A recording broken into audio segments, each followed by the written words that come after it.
Salut tout le monde, aujourd'hui on va faire un petit boat tour où je vais vous expliquer les différentes parties du bateau, extérieur, intérieur, pour tous ceux qui avaient des questions de comment on dort, comment on mange. Je pense qu'aujourd'hui on va répondre à toutes ces questions. Alors là on commence par l'avant du bateau. Nous, la zone avant, c'est une zone dangereuse, le bateau il penche, il y a des vagues. Et l'idée quand on navigue, que ce soit en équipage, en solitaire, en double, c'est d'aller à l'avant le moins possible en fait. Ici on a notre galette, en fait c'est pour le Genaker. L'idée c'est toute la partie voile d'avant, spi et Genaker.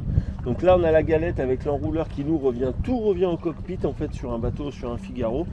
Comme on est en solitaire, l'idée c'est qu'on ait vraiment tous nos réglages qu'on puisse prendre de l'arrière du bateau. Pour ceux qui ont des génois qui ont tendance à remonter quand ils les affalent, voilà, nous on met deux élastiques comme ça et on a un système qui est même repris comme ça, qui va jusqu'à l'arrière du bateau, qui me permet moi du cockpit de le déconnecter. Et en fait ça ouvre et ça me permet de monter mon J2 et de le mettre à poste. On a des petits padailles avec des bouts comme ça. L'idée c'est que nos voiles elles passent pas dessous. Vous voyez, quand vous êtes en navigation, vous avez souvent vos voiles qui vont passer en dessous, vous n'arrivez pas à les tenir. Quand vous mettez ça, ça vous permet de le garder. C'est tout bête à faire, mais ça je peux vous dire que ça c'est des astuces qui vous serviront pour tous ceux qui naviguent en tout cas. Au niveau du pied de main, nous en fait on a des reprises ici, là, en épissure. Il n'y a pas besoin de manille en fait si vous faites ça propre. Et là vous avez en fait tous vos systèmes pour ancrer toutes vos drisses, tous vos systèmes. Ça vient ici, ça ne vous gêne pas, c'est assez léger. Et là vous regarderez, ici nous on a ça c'est un élastique avec des petits anneaux. Et ça évite quand on reprend les mous en fait, quand on monte les voiles, souvent ça peut se bloquer dans la poulie, là ça fait plein de nœuds. Mais ça permet de guider. Donc ça c'est une petite astuce pareil avec un élastique, des petits anneaux, vous pouvez acheter ça dans un chip ou à Leroy Merlin et au moins ça évite d'avoir des nœuds. Généralement votre drisse elle revient bien et vous avez peu de nœuds. Ça c'est mon enrouleur de Genaker. En fait pour être sûr d'enrouler toujours du même sens, que ce soit moi ou un équipier, on met un mousqueton en fait en pied de mât. Et ce bout là, cette partie du bout, en fait, c'est la partie pour enrouler le Genaker. Comme ça, on est sûr de l'enrouler tout le temps dans le même sens et de dérouler tout le temps dans le même sens. Ça, c'est important pour avoir une bonne usure du Genaker normal, en fait, de ne pas l'enrouler toujours dans un sens et dans l'autre. Ça, c'est vraiment super. Et deuxième astuce que je vous invite à voir un petit peu plus haut, on a souvent des taquets sur nos bateaux qui sont soit à plat pont, soit sur le mât. Et en fait, on a très souvent des drisses en fait, ou des bouts qui viennent se mettre dedans. Quand vous installez votre taquet, vous faites ça. Et ça vous permet en fait de le mettre dedans, tout simplement. Et là, il n'y a plus de bout qui peut passer. Donc vous n'avez pas l'accident de la drisse ou de l'écoute qui va se coincer dans votre taquet. Là, ça vous permet que tout est libre. Vous voyez, là, la drisse, elle ne peut pas passer dedans. Ok, là, on arrive sur tout ce qui arrive donc à l'arrière du bateau. Tout revient au cockpit, puisque nous, nos foils en fait sortent et rentrent. On va avoir tout ce qui est réglage de l'angle du foil. Nos foils en fait ils sortent comme ça, ils peuvent aussi se régler comme ça. Ici ça c'est le rail du génois J2 chez nous. Ça nous permet en fait de régler le réglage. Vous voyez, il y a des petits chiffres. Pareil sur vos bateaux de course, n'hésitez pas à mettre des marques de 1 à 9 pour noter vos réglages. Quand vous trouvez un réglage optimal, il faut vraiment noter. Nous même en course on note tout. Et on a la même chose au niveau des barres de flèche là-haut, regardez. Première barre de flèche, deuxième barre de flèche, ça vous permet de fixer en fait votre ouverture de chute sur votre génois. C'est vraiment des notes, il faut vraiment tout noter sur vos bateaux. Quand on regarde le rail par exemple de grand voile, j'ai aussi des marques qui me permettent, quand je trouve un bon réglage, que le bateau il a pris de la vitesse en entraînement, je note absolument les bons réglages. Ensuite on a notre palan d'écoute. Alors nous sur le Figaro on a donc le rail de grand voile et on a notre palan d'écoute. On a un gros palan comme ça et ensuite ici hop, on a un petit palan. Ça nous permet d'être efficace, ces bateaux qui sont vraiment très puissants, et de pouvoir faire nos réglages à la main sans être obligé de forcer. Donc ça c'est une barre centrale qui me permet de régler la distance. Tout dépend si le bateau gît, si je suis plutôt à l'intérieur du bateau et autres. Avec le système de sécurité, le bib, si jamais il y a un problème, je dois aller dedans, donc il est là. Alors pour ceux qui ont des bateaux et qui naviguent dans des zones où il y a pas mal d'algues, nous on a des cannes à algues comme ça. C'est tout bête prête à fabriquer. Vous voyez, ça ressemble à ça. En termes d'électronique, en fait, on a deux multigraphiques où on a toutes nos informations. Là, ça va être les informations vitesse, profondeur. On a des polaires de vitesse, donc on sait si on est à 95% du maximum du potentiel. On sait qu'on a un petit réglage qu'il faut ajuster pour arriver toujours à 100%. Et on a bien sûr après nos distances, nos caps, vent réel, vent apparent, la distance qui nous reste à parcourir. On a toutes ces informations ici. On a quasiment les mêmes en pied de main. En fait, on a 6 écrans qu'on ne voit pas ici, là, c'est la bâche, mais on a les mêmes et on en a encore à l'intérieur. Maintenant, on va aller à l'intérieur pour ceux qui se demandent comment on mange, comment on dort. Vous allez voir, c'est un bateau qui est très confortable. Ça y est, donc bienvenue à l'intérieur du bateau, bateau de course. Donc le confort, on a oublié, mais vous allez voir, tout est optimisé et assez efficace. C'est des bateaux qui sont très épurés. On enlève tout pour avoir un minimum de poids. Donc on va commencer par ici. Nous on a des bannettes qui à l'origine étaient faites pour qu'on dorme, mais on les utilise pas du tout pour dormir, on les utilise pour matosser. Matosser, c'est mettre le poids du bon côté. Donc ce qu'on fait, c'est qu'on met tout le poids du côté au vent, et ensuite avec des petits palans, on les remonte pour éviter que ça bouge. Ça, on a la même chose des deux côtés. Donc quand on change de bord, nous en course, on déplace 100% des poids d'un côté ou de l'autre. Et ça, c'est comme si on avait un équipier à bord qui nous permet en fait d'appuyer sur le côté au vent et de remettre le bateau un petit peu plus à plat. Donc ce n'est pas nos couchettes, nous c'est plutôt des balles pour matosser. Et mon lit est ici. Mon lit est ici, donc là c'est un petit matelas type décathlon de randonnée, hein. Ça pèse absolument rien, c'est toujours la course au poids.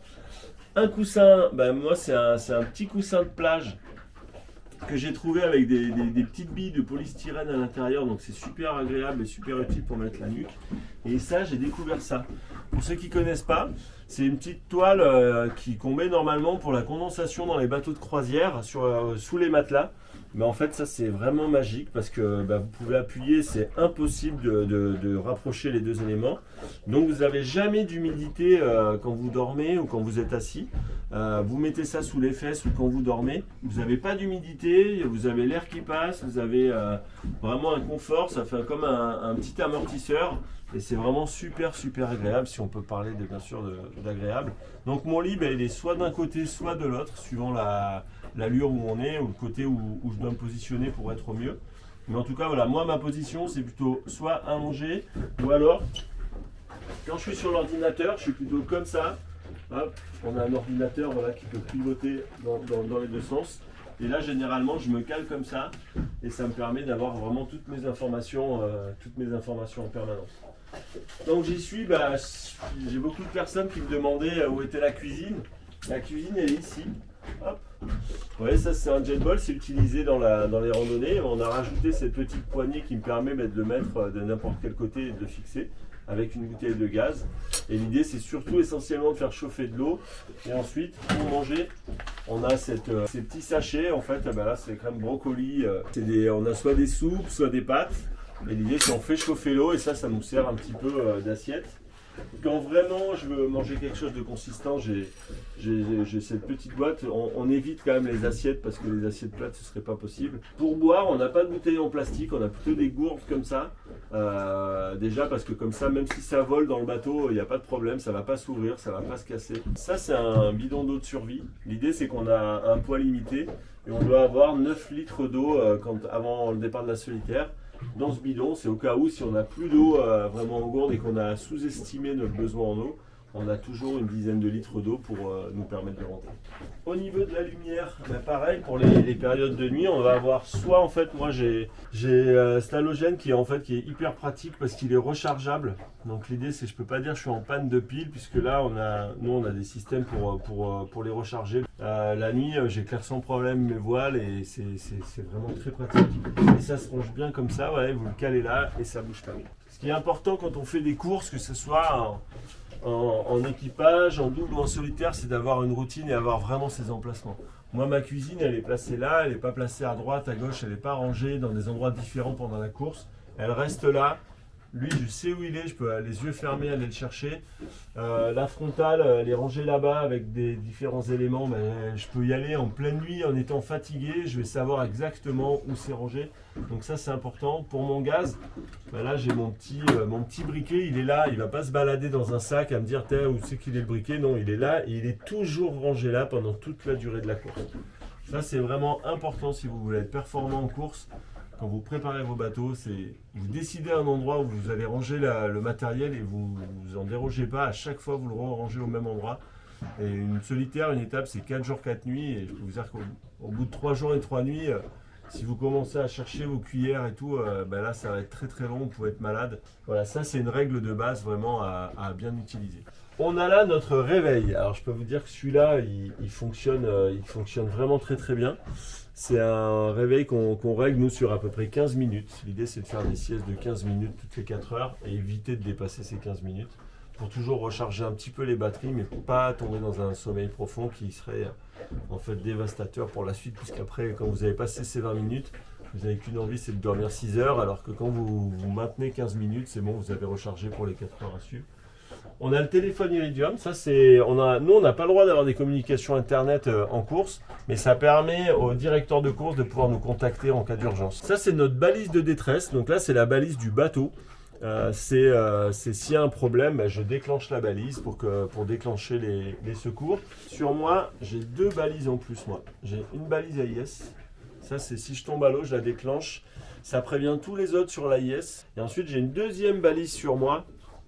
C'est la balise GPS. Si je la déclenche, il y a le centre de secours qui est basé à Toulouse qui va repérer en fait ce signal et qui va pouvoir venir me chercher. Si j'ai personne qui capte à l'AIS que je suis tombé à l'eau, je déclenche celle-ci. De toute façon, si je tombe, je vais déclencher les deux.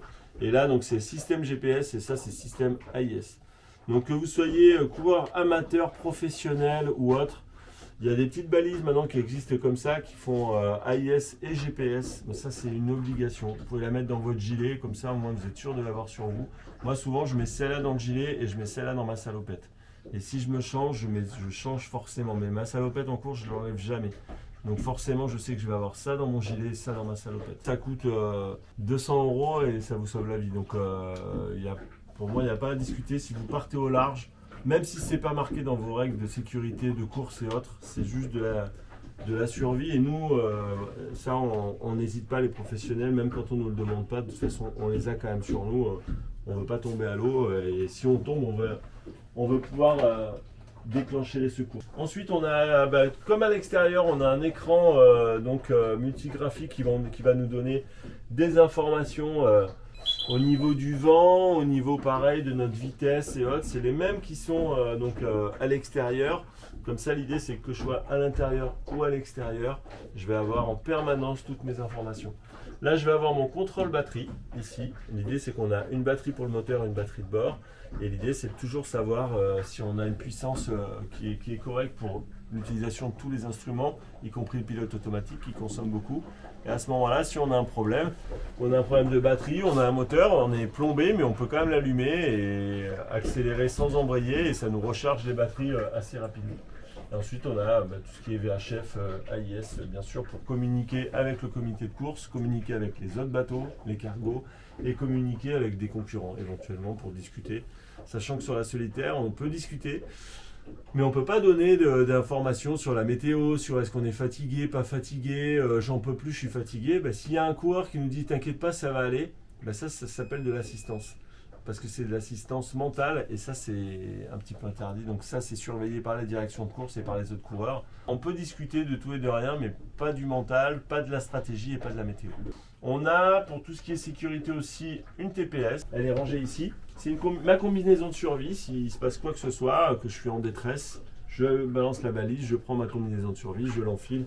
Et ça me permet d'avoir chaud dans l'eau, en tout cas pendant 24 ou 48 heures. Et de pas... Le problème, c'est l'hypothermie quand on tombe à l'eau. Donc là, l'idée, c'est de pouvoir survivre au moins 48 heures. On a un bidon ici, étanche, où on a les fusées de détresse et autres. Pareil, c'est quelque chose qu'on prend dans le radeau de survie. On va prendre un petit peu tout ça. On a notre gilet. Et ensuite, nous, on a 2 seaux. Hop. certains se demandaient où étaient les toilettes. Les toilettes, ils sont ici, les toilettes. Vous savez, c'est magnifique. On a un seau pour les toilettes et on a un seau pour rincer, nettoyer le bateau. On doit avoir 2 seaux à bord. Donc là, on a fait la cuisine, les toilettes, le salon. C'est strict minimum. Mais comme c'est la course au poids, on fait attention. Et après, pour le côté pratique, vous imaginez que nous, nos voiles, là on a notre spi qui est ici, mais d'habitude il est plutôt à l'avant du bateau. Et ben, quand on doit y aller, ben, on se faufile en fait comme ça, hop, on part à l'avant. On voit qu'on s'imagine que là on est au port et que c'est plutôt tranquille. Alors moi en plus je suis grand. Donc là pour aller à l'avant et revenir, ben, c'est pas ce qu'il y a de plus pratique. C'est pas des bateaux voilà, qui sont faits pour les grands. Déjà les petits ont un peu de mal, mais alors les grands comme moi, d'1m80, presque 1m90, c'est pas toujours facile de se faufiler à l'avant. Donc on essaye pareil pendant la course d'avoir vraiment tout à portée de main pour ne pas avoir à aller à l'avant en permanence, quoi. Donc voilà pour la présentation donc, à l'intérieur du bateau. On voit que c'est pas très confort, mais ça reste des bateaux de course. Et au final, c'est quand on est bien calé pour dormir, avec un bon petit matelas comme ça, bah, on est bien. Quand on a un réchaud, c'est largement suffisant, il n'y a rien qui vole, on a juste à faire chauffer de l'eau, donc tout va bien. Donc voilà, ça vous montre un petit peu dans quelle ambiance on va être cet été pendant un mois. J'essaierai de prendre un maximum d'images et de vous faire vivre un petit peu l'expérience quand je serai bien et surtout aussi bien sûr quand je serai pas bien. Des fois on n'en peut plus et je vais essayer cette année de filmer un petit peu plus sur toute la course pour vous rendre compte un petit peu des humeurs. Mais en tout cas maintenant vous connaîtrez l'intérieur du bateau. Donc je vous dis à très vite.